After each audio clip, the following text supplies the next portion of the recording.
น้องก็ไปอยู่แล้วมีเหรอตัว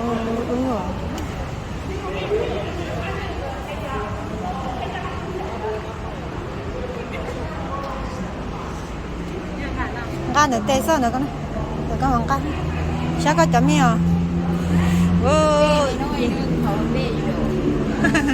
ย้ายขอนเป้เรา กินน้ำมี ถือน้ำเฮาเลยนะเนาะ ถือไปน้ำเฮาเลยอันนี้นะ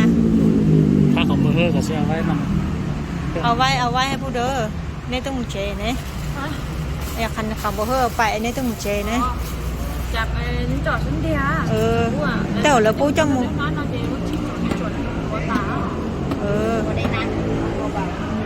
เบาๆจับเอาก็ได้อุ้มเอาก็ได้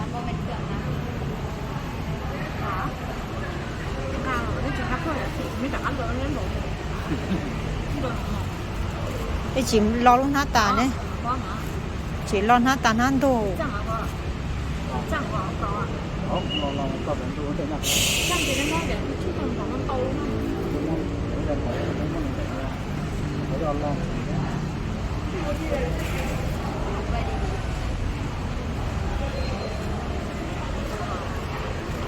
เนี่ยจิจังอ่ะ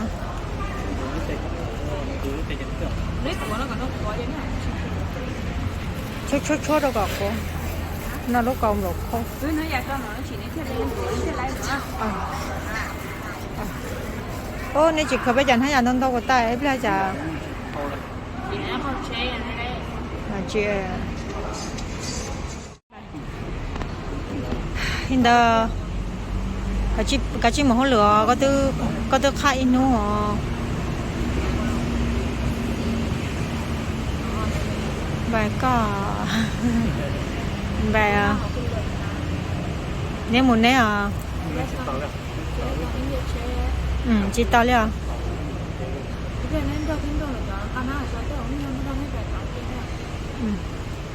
mình đâu có chỉ cho chơi chỉ có bài cho em chỉ chơi đó nhưng nó nên chơi thì nó còn chơi nhớ là này có chơi nhà tụ năng chơi nó chỉ chơi nhà nó con tới chơi cho tụi nó lại chơi lòng nó tính qua chỉ lo cho là cá nhân trang chủ cá thì qua chỉ lên chơi chơi nông rồi chơi đổ nó tiêu nó cho nó tiêu kiểu ít tiền trong cái này nhỏ chơi lo phòng đó mấy phòng đó mẹ đấy là kể sản cái gì cũng chơi kể cả tôi bỏ lũ nhắn là thế thằng một chơi phải phòng đó nan đâu mà tôi chỉ lấy gì đó mà phòng đó lấyต้องเลยอ่ะมันต้องเป็นเหรอหรือต้องเป็นไม่หรอต้องเป็นแค่เท่าไหร่ต้องลงตรงเตะเนี่ยเป็นนิจังโอ้แค่นี้อ่ะผมก่อนจะสักทีให้ดูเจอน้อยน้อยเป็นภาษาก็ไม่ได้สนใจก็ใช้อะไรก็เฉียดเลยไม่กินเชียร์น้องเชียร์เด้อเป็นดมปลอภาษาเป็นดมปลอคือหมดเลยแต่แค่อ๋อแค่ขึ้นเช้าคือว่าหนูแค่เดี๋ยวก็รู้อ่ะก็เลยต้องเชียร์เนี่ยเชียร์เกาหลีเนี่ยล่ะไปเนี่ยล่ะเชียร์ลูกเกาหลีน่าลงเด้อน่ะต่อน่ะต่อลูกหาก็ต่อลงเด้อต่อให้หมดที่ไทยnó cũng sắp đi lắm rồi thấy nếu như là được thấy show lúc đấy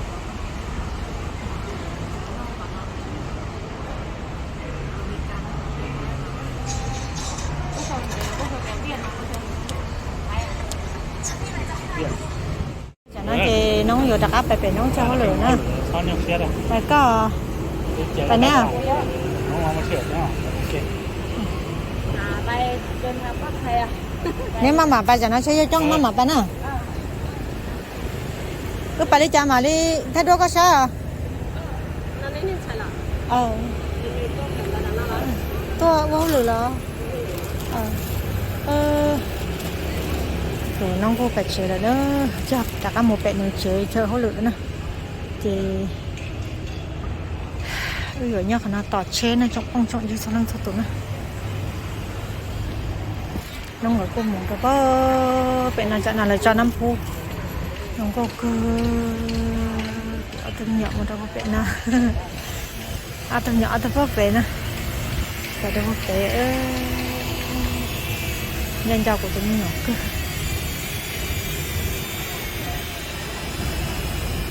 để cho chế được có bé chàng gặp bài có bé bài nữa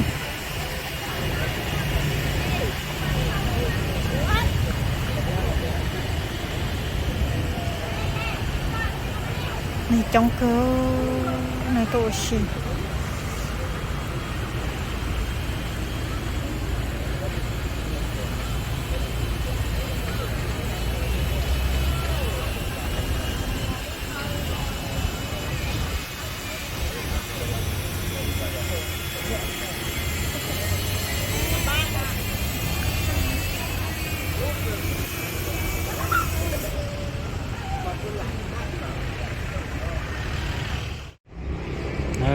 chẳng là chỉ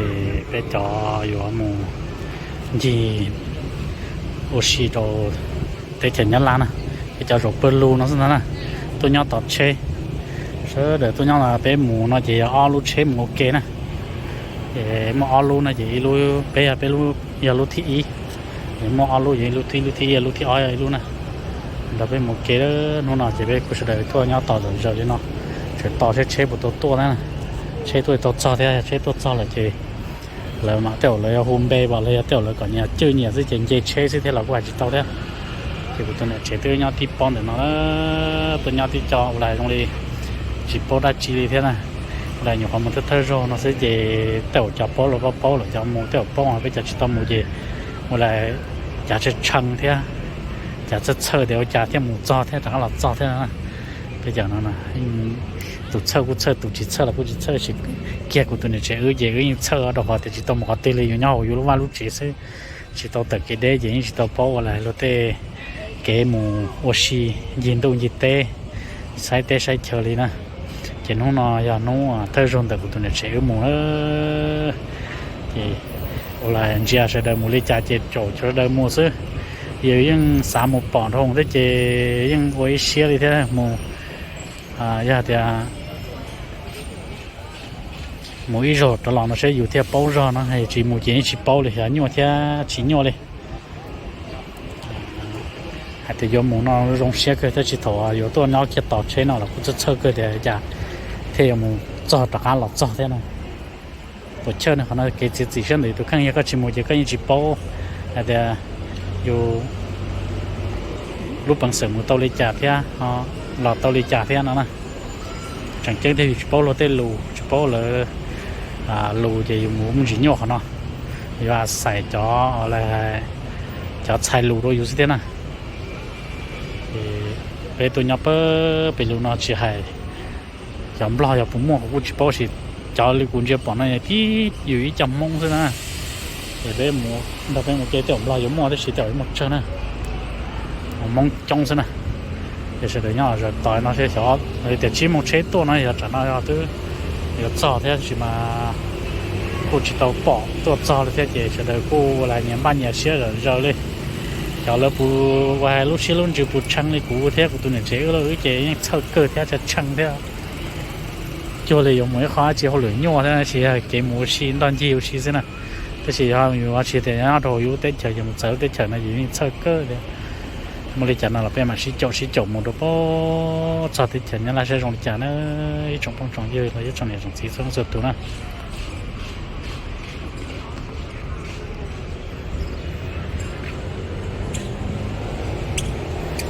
có phần chắc á sẽ chăng theo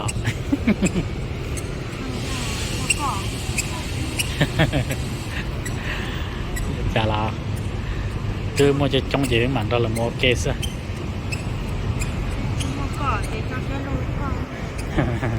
các tôi sẽ cuối chỉ cho quan nụ co đấy nè chỉ bao lửa còn mà tôi này chế mà lại cũng chỉ tôm một cái từ theo để chế là cũng chỉ tôm một cái từ kia sẽ mà on lăng thì không sẽ lo rồi ấy lăng nó sẽ sơ sáng cơ theo chẳng mà chế bên chế chế kia đó chế kia là bây giờ mình đổ xuống nữa ô rồi cho khổng âm nó to khăn vào vai không nó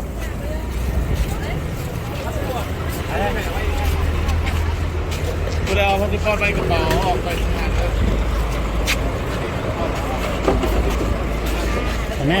ลูกน้าก่อนนะ เอาไปร้านมันทางแคบ อันนี้เขาเป๊ะนำเขาก็ได้บอกเฟิร์ส ได้ ได้เนาะ ไปเพิ่งหัวมันนั่งเด้อ โอ้จะจับนี่เตะเป่านี่เตะจังกะวันเดี๋ยวไปจะมาจะใช้เกียร์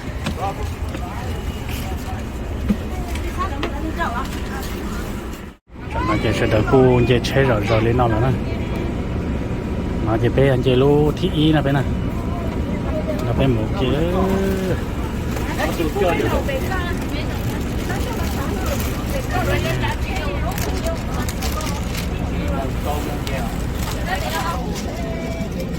đi chị cho lời dọn kiệt cho hồn no là ngon tăm ở đây có thể chứa là bên một chế đây นอนตัดตานี่หรือก็เสีย เป็นนอที่มันหามันเยอะก็มาจากมันเยอะมาจาก น้าแต่ชิ้นเราเนี่ย เนาะ เสียจริงต้องเสีย เป็นโอเคสำหรับที่ไม่เจ๋ตรงปอดไปถึงอะไรตัวเตี้ยหรืออะไรนั่นแต่เจอ lâu thế mà bán không chỉ báo lù nó nhỏ mà chỉ đắng ăn rồi thì cũng sai tiền trả lù chỉ xì là tôi giống mỏ chỉ báo lù đây à lù nó nhỏ thì nó con nó không được cái gì hết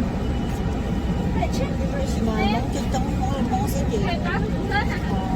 nó mà chỗ cái quán nó cũng là bên sau bây giờ bên sau kia xin nông nữa cái một tụi tròn thế thì này chỉ nhổm cả thế cái một tàu đèo một tàu thế này cũng không như này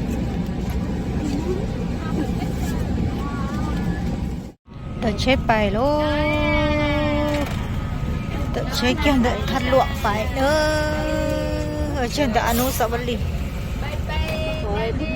tự chế kia đã nấu bài luôn cho con như đỡ một chỉ đồ nhát la để chờ nữa phải sao tới chờ nhá là tới chờ trái kia phải nữa nó do được thật đỡ ăn nu nè chị tự chế bài hai đây là hai chân chế bài mà nói mỏ căn tùng chế mạng cho nó chỉ tao phải đôi rồi thôi rồi hổ luôn nè nên trong không như sợ đợn chậu đỡ một xí nhá là tới chờ sẽ trong đi trả nữa chẳng có gì cho nên chẳng gì cho lên sốt tố nữa phải luôn สบายดีบ่เป็นอะไรเมื่อยบ่นั่งหารถ phải luôn phải tới chấm luôn phải tới chấm nhá là จ luôn อดได้บ่ไปเลยเวียดนามเขาจะสิเมื่อยเนาะ phải luôn tập lên được bắt tụt xài là gì hả anu sả bali phải lại nữa แล้วก็เพื่อนกับข้าพเจ้าขอแนะนำตัวเองกันเนาะข้าพเจ้าเองมีชื่อว่ากาน้อยเนาะชื่อแท้บ่บอกก็ได้เนาะแต่กาน้อยนี่ย่าชื่อกาน้อยเด้อชื่อกาน้อยเนาะบ่แม่นกาดำบ่แม่นกาคุยเด้อบ่แม่นตาน้อยอีกชื่อกาน้อยเนาะข้าพเจ้าเป็นตัวแทนต่างหน้าของบริษัทเนาะที่ว่าจะมาเบิ่งเมียงดูแลทุกท่านในคลิปนี้ถ้าท่านใดต้องการความช่วยเหลืออย่างต่างๆเนาะบ่ว่าจะเป็นน้ำบ่ไหลไฟบ่มาเนาะต้องการเงินบ่พอจ่ายเนาะสามารถติดต่อหาพวกเราได้เลย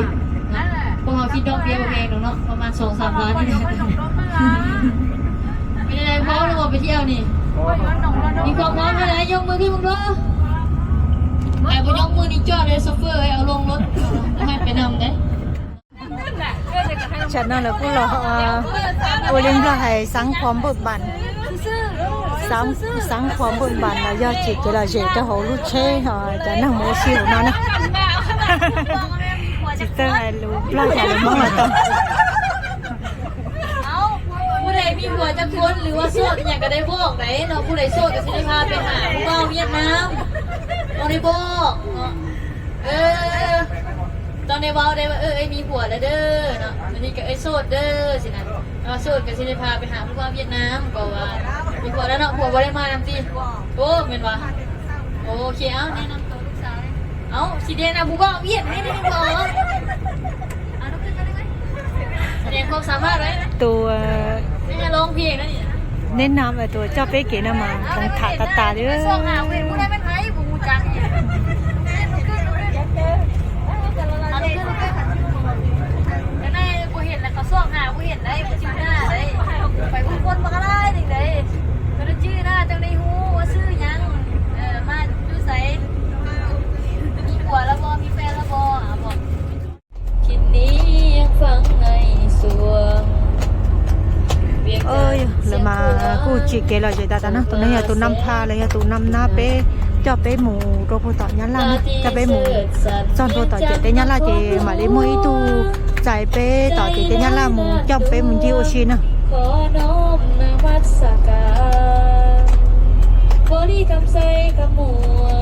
nếu cô là không cô chỉ kể lại vậy đâu bé gọi thọ gần gần nhau hồi trên nào thế nào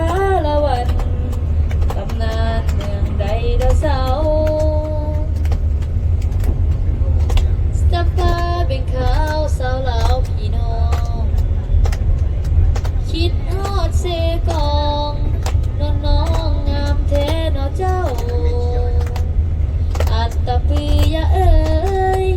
เห็นแล้วไอ้หายโศกเศร้าวันพระองค์แสเมืองเก่าให้คู่เมืองลาวไปกันนาพับใจได้เด้อผู้ใดรับก็ให้กุ๊กเอาเลยเด้อผู้ใดนั่งข้างๆกันก็ร้องเพลงบุคคลดีมาเลยเนาะเสียงแหบๆเลยเนาะโอเคเนาะอันนี้ก็มีแต่ว่าเราก็นั่งพักผ่อนไปแล้วก็เปิดเพลงภาษาพมงให้ฟังเนาะผู้ใดอยากฟังเพลงอย่างนั้นสามารถขอได้เนาะแล้วผู้ใดอยากร้องคาราโอเกะสามารถบอกเขาได้คือกันเราจะจัดให้ถ้าผู้ใดอยากร้องเพลงนี้สามารถมาร้องได้เลยเพราะว่าเขามีคาราโอเกะฟังเพลงยาวๆไปเลยเนาะแล้ววันนี้กฎระเบียบเลยนะในการท่องเที่ยวก็คือเขาเป็นนักเรียนอนุบาลเนาะฮอดยามกินได้กินฮอดยามเที่ยวได้เที่ยวฮอดยามนอนได้นอนเนาะโอเคบอทุกคนต้องไปตามเวลาต้องไปตามโปรแกรมเนาะแล้ววันนี้ก็คือเขามีกฎระเบียบอยู่ประมาณ3ข้อเนาะถ้าผู้ใดที่มาช้าให้เลือกเอาเลยบทลงโทษที่มี3อย่างให้เลือกเอาอันที่1ก็คือต้องได้มาร้องเพลงอันที่2ก็คือต้องได้เก็บเงินซื้อเบียร์เนาะเราต้องตกลงกันเลยว่าสิเสียคนละเท่าไหร่เนาะคนละ10 ด้งบ่คนละ20 ด้งบ่ประมาณนี้เนาะหรือว่าสิใหม่กันเป็นแก๊สก็ได้เนาะถ้าผู้ใดมากินเบียร์ แล้ววันนี้อันที่3วันนี้ถ้าว่าร้องเพลงก็ร้องบ่ได้แล้วเนาะเสียเงินซื้อเบียร์ก็บ่อยากซื้อเบียร์แล้ววันนี้ขึ้นมาเทมเวทีเลยกูบอกให้มาเฮ็ดหยังมาหัวใส่ใหม่ มาหัวใส่ใหม่เนาะหรือว่ามาให้ใส่ใหม่ก็ได้ โอเคบ่ข้อตกลงนี่สัญญากันบ่โอเคบ่เอ้ามิแท้โอเคบ่ โอเค ถ้าผู้ใดมาใส่ให้เราได้ร้องเพลง จะได้ตังเจอ โอเคให้เลือกเอาเนาะเลือกเอามี3อย่างอะไรเนาะแต่ก็สำคัญก็คือเรื่องความสะอาดอยู่ในรถเนาะมีแต่ว่าเขาชียายของพี่ให้เนาะให้พากันยายก็ว่าแต่ว่าเรื่องอยู่ในรถเนาะให้ทุกคนรักษาความสะอาดช่วยกันเนาะแต่ก็เวลาที่ว่าเขาไปลิ้นไปเที่ยวต่างๆเนาะให้ระมัดระวังตัวเองเนาะไม่อยากให้เกิดอันตรายเพราะว่าเขามาเที่ยวเนี่ยบ่คืออยู่บ้านเขาเนาะถ้าว่าเขาได้เข้าห้องหมอยังการเจ็บเป็นนะมันการค่าใช้จ่ายมันก็ยังสูงเนาะแต่ว่าทุกคนระมัดระวังตัวไปแล้วกันเด้อแม่นบ่แม่นต้องรักษาความสะอาดกันนะเพราะว่าอยู่ในห้องแอร์มีกับเจ้าจะบ่ให้ล้างรถนะบ่มีบ่ให้ล้างรถจ้ามีแต่ว่าเขามีถุงที่ให้แล้วทุกคนก็ใส่หั่นแล้วสิเก็บให้เด้อมีแต่ว่าใส่เอาสิมีรักษาความสะอาดให้โอเคเนาะมีแต่ประมาณนั้นแหละแล้วผู้ใดอยากเข้าห้องน้ำต่างๆปวดหนักปวดเบาเนาะมีแต่ว่าบอกเฮาเดี๋ยวเซ็นให้ไอ้โชเฟอร์มันจอดให้ในบ่ที่เหมาะสมเนาะตามนั้นเนาะโอเคเนาะทุกคนเนาะสัญญากันเด้อถ้าผู้ใดบ่ร้องถ้าผู้ใดขึ้นมาซ่าร้องเพลงถ้าบ่ร้องเพลงเสียเงินซื้อเบียร์ถ้าบ่ซื้อเบียร์ขึ้นมาหัวใส่ไหมกับให้ใส่ไหมเนาะโอเคบ่อ้าวฟังเพลงยังวะนี่ขอมาสิเปิดเพลงให้ฟังได้ป่ะนี่น่ะเพลงยังเอ้ยเห็นจะว่าอยากฟังเพลง